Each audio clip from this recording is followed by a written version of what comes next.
আমি হজরের নামাজের পর ছোট ভাই সহ দাঁড়াইছিলাম, হুট করে তিনজনে সে এলো পাতারি মারে পায়ে যেভাবে মারা শুরু করছে, প্রথমে পায়ে মারা শুরু করছে, বহু মারছে।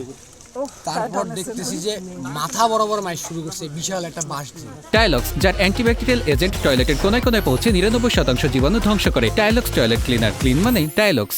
আমি অনেকবার পিছিয়েছি, মারগুলো বাসছি, তিনটা থেকে চারটা মার পিছিয়ে বাঁচছি। যখন একটা মায়ের লাগলো একদম পুরো অন্ধকার দেখছি, 3 থেকে 4 সেকেন্ড পুরো কালো শট করো। আমি একদম দৌড় মারছি, পিছন পাশের দিকে আবার পিটাচ্ছে আমার। কেন আমার কোশ্চেন হচ্ছে কেন আমার যদি কোনো অভিযোগ থাকে তাহলে মারতে পারে আমার, কিন্তু মার যথেষ্ট পরিমাণ মারছে ভাই, পাগুলো আমার ফাটিয়ে দিছে, ঠিক আছে। পিছন পাশে মাথায় মারছে, পিছন পাশে দৌড়াইলো কেন, মানে ওই আবার আমাকে মানে যতক্ষণ না মরি যাবো ততক্ষণ চিন্তা করছে।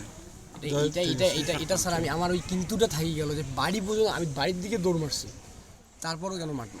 প্রতিদিনের মতো ফ্রিল্যান্সারের কাজ করার পরে সকালে বের হয়েছিল, একটু যখন বের হয় রাস্তার মাঝে দাঁড়াইছিল, কিছুক্ষণ হাঁটতে হাঁটতে তো 3 জন ব্যক্তি হঠাৎ করে এসে তাকে অতর্কিতভাবে হামলা করে, ঠিক আছে। আজম 3 জনকে একজনকেও চিনে না।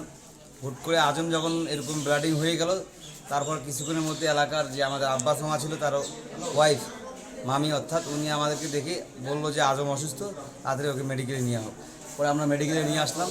আসার পরে আপনারা তো সবাই দেখতেই পারছেন আজম কতটা অসুস্থ। 3 জন ওকে মারছে, এটা সিসি ক্যামেরার ফুটেজ দেখে পুলিশ অলরেডি যে মূল আসামি তাকে ধরছে। হ্যাঁ, আরও 2 জন আছে, তার ভিতরে আর একজনকে দেখে ধরছে, এখন 1 জন মাত্র বাকি আছে।